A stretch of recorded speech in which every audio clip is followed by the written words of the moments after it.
والآن نتكلم على اجتماع المتصل مع العارض للسكون. المتصل مع العارض للسكون. لو تأملنا مثلا قوله تعالى مثلا ثم استوى إلى السماء، إلى السماء وأردت أن أقف عليها، إلى السماء. انظروا إلى هذه الكلمة،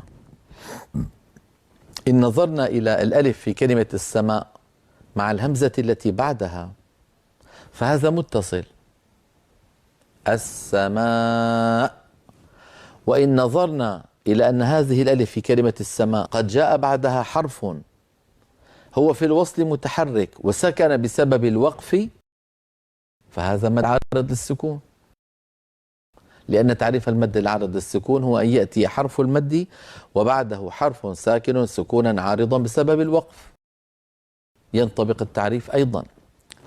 ونحن نعلم أيها الإخوة أن المد المتصل يمد لحفص من طريق الشاطبية كما مر معنا إما 4 حركات أو 5 حركات، ومن بعض طرق طيبة النشر 6 حركات. مين؟ المتصل.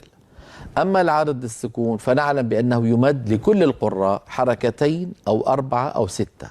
الآن الموضوع بده شوية انتباه، ركزوا معي قليلا في موضوع اجتماع المتصل مع العارض للسكون. المتصل 3 احتمالات، 4 حركات، 5 حركات، هذا من الشاطبية، ويضاف لها 6 حركات من طيبة النشر. العارض للسكون قد يمد 2 الرحيم أو 4 الرحيم أو 6 الرحيم، كلها صحيحة وكلها مروية. طيب لما يجتمعا على حرف مد واحد ماذا أفعل؟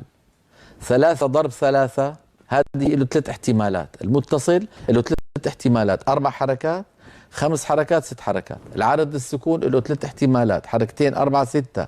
3 ضرب 3 يتولد منها 9 صور. 9 صور سنأخذها صورة صورة وحالة حالة حتى لا نبقي لبسا في الموضوع أبدا. لو كان مذهبي عندما يأتيني مد متصل أن أمده 4 حركات، ركزوا معي تحملونا شوي هالحلقة الله يرضى عليكم. المتصل لو كان مذهبي في المتصل عندما يأتي أن أمده 4 حركات، مثلا من السماء ماء طهورا مثلا، 4 حركات في المتصل، ووقفت على من السماء، من السماء، وأنا عادتي أن أمد المتصل 4. طب لما بكون أنا عم مد المتصل 4 حركات، شو ممكن يكون عم مد العارض للسكون؟ عندي 3 احتمالات، إما 2 أو 4 أو 6. إذا كان عم مد العارض للسكون 2 والمتصل 4، طبعا المتصل أقوى، لا أقوى البدود لازم فما اتصل. المتصل أقوى للإجماع على مده وإن اختلف في مقداره. والعارض للسكون 2، إذا أهمل العارض لأنه اللي بيمد العارض 2 لم يعتد بالسكون. عرفتوا ليش أهملنا العارض؟ لأن من مد العارض 2 لم يعتد بمجيء السكون، معناتها السكون كعدمه، فالمتصل أقوى. فأقف عليها من السماء 4 حركات. وإن سئلت ما هذا أقول متصل. طب والعارض؟ نقول أهمل. لماذا أهمل؟ لأنه ممدود 2 في غير حال الاجتماع، في غير حال الاجتماع ممدود 2.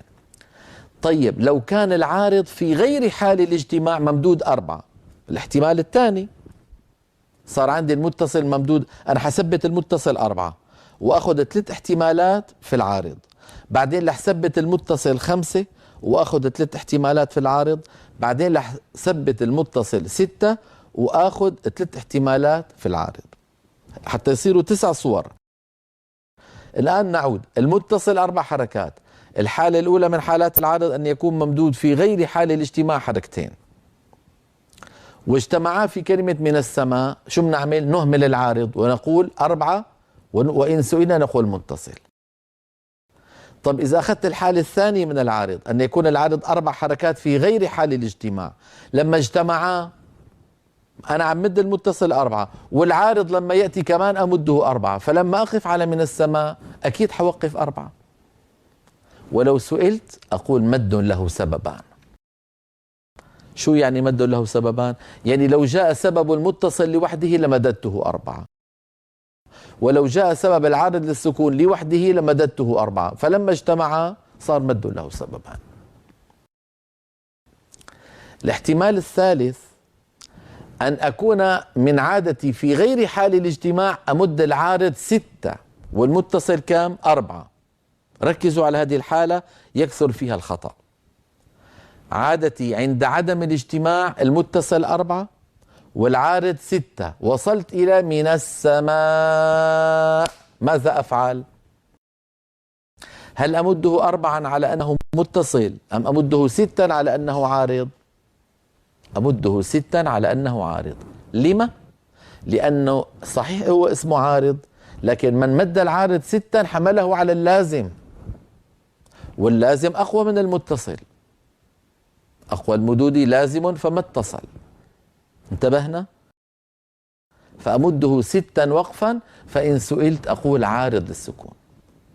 هون بعض إخواننا ما بتركز معهم يعني ما بيقول لك يا أخي كيف ما أنتم قلتوا أقوى المدود لازم فما اتصل فعارض. أليس المتصل أقوى من العارض؟ هو عم ياخذ العارض ككل، ليس الأمر على إطلاقه.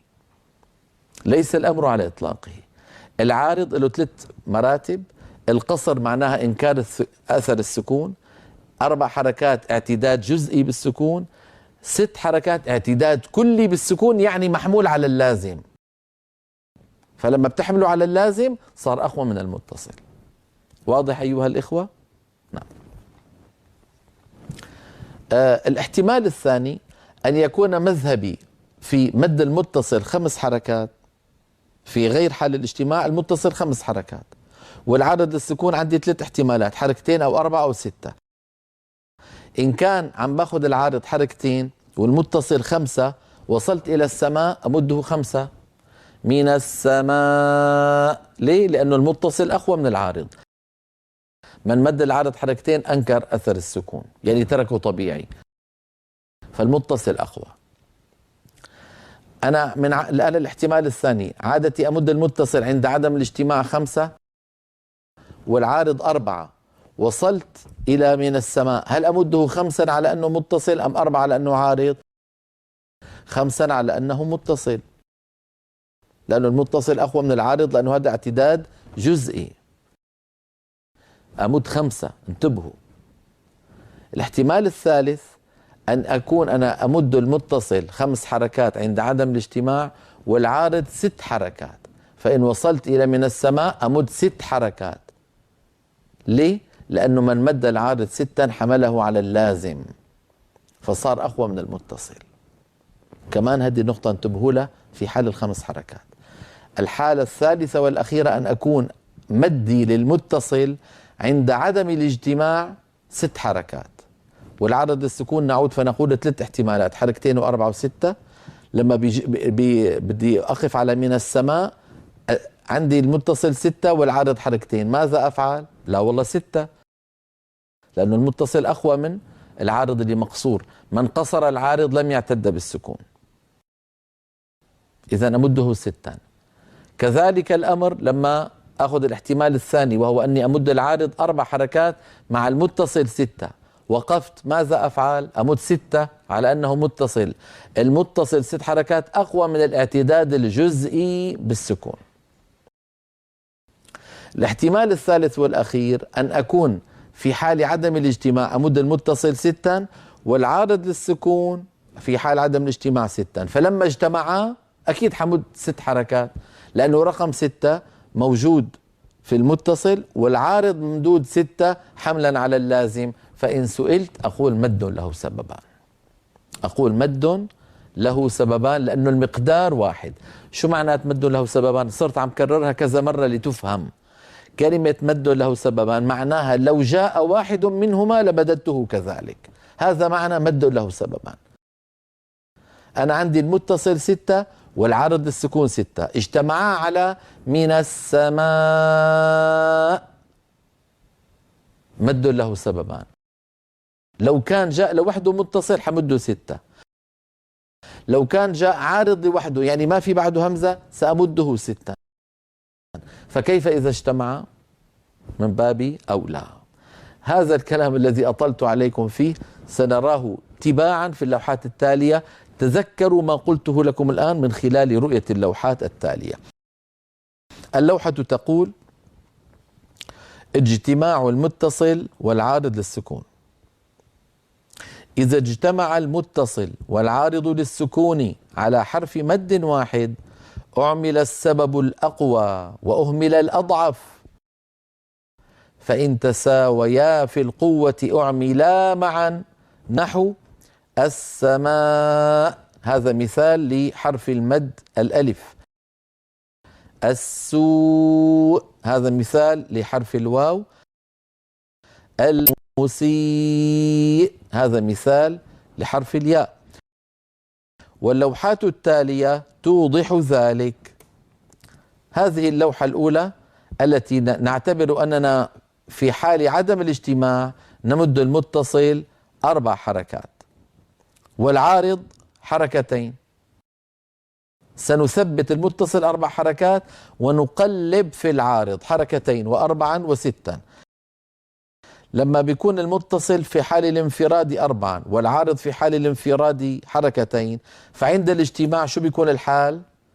4 حركات. فإن سئلنا ما علة ذلك نقول: أهمل السكون وأعمل المتصل، يعني أهملنا لأنه من قصر العارض لم يعتد بالسكون. الاحتمال الثاني أن يكون المتصل في حال الانفراد 4 ولكن العارض كمان في حال الانفراد 4، فإذا اجتمعا أكيد سوف أمد 4. وهنا عندما تتساوى الأرقام إن سئلت ما هذا المد أقول: مد له سببان. الاحتمال الثالث، وما زلت مثبتا للمتصل على 4 حركات، أن يكون العارض في حال الانفراد 6 حركات. 6 حركات معناها محمول على اللازم، والمتصل 4 حركات. مين أقوى؟ ال6 أقوى لأنه محمول على اللازم، واللازم أقوى من المتصل. فعند الاجتماع أمد 6. فإن سئلت أقول: اعتد بالسكون، يعني هذا مد إيه؟ عارض للسكون. لاحظتوا كيف ثبتنا المتصل 4 حركات؟ الآن سأعيد هذا الجدول، ولكن بدل ال4 التي على اليمين سنجعلها 5 5 5. انظروا: المتصل منفردا 5، العارض منفردا حركتين، فعند الاجتماع سأمد 5 يعني لأنه متصل. والتعليل نقول: أهمل السكون، يعني اعتد بالمتصل لأنه أقوى. الاحتمال الثاني، وما زلنا مثبتين للمتصل 5 حركات، أن يكون العارض 4 حركات، فعند الاجتماع ماذا أفعل؟ سأمد 5. لما؟ لأن المتصل أقوى من الاعتداد الجزئي بالسكون. والتعليل نقول: أهمل السكون. المتصل 5 ما زلنا مثبتين المتصل 5، والعارض الاحتمال الثالث له 6 حركات، فعند الاجتماع أمد 6 حركات. وإن سئلت أقول: اعتد بالسكون. إذن في الحالة الأولى أهمل السكون، الثاني أهمل السكون، الثالثة اعتد بالسكون لأنه محمول على اللازم. نفس هذا الجدول سنعيده، ولكن المتصل لن يكون 5 بل سيكون 6. لاحظوا: المتصل منفردا 6 حركات، العارض حناخده 2 و4 و6. فإن كان 2 عند الاجتماع نمد 6، معناها اعتدينا بالمتصل ولم نعتد بالعارض. ولو سئلنا نقول: أهمل السكون، يعني اعتد بالمتصل. الاحتمال الثاني، المتصل منفردا 6 والعارض منفردا 4، فعند الاجتماع ما رأيكم ماذا سنفعل؟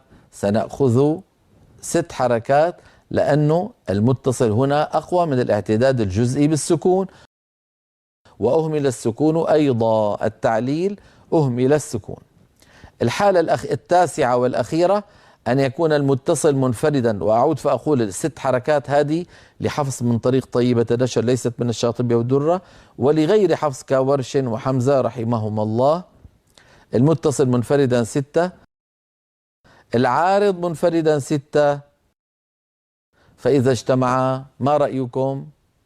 أكيد سنمد 6 حركات، ولو سئلنا نقول مد له سببان، مد له سببان. هذه هي الصور 9 لاجتماع المتصل والعارض السكون.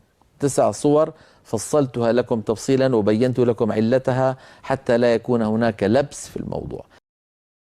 دائما تذكروا أن من مد العارض للسكون 6 حركات حمله على اللازم، واللازم أقوى المدود. من قصر العارض للسكون أنكر أثر السكون، وبالتالي صار مثل المد الطبيعي ضعيف جدا. واضح؟ الاعتداد الجزئي بالسكون أقوى من القصر، لكن المتصل أقوى منه. الاعتداد الجزئي أقوى من القصر، لكن المتصل أقوى منه، أقوى من الاعتداد الجزئي بالسكون.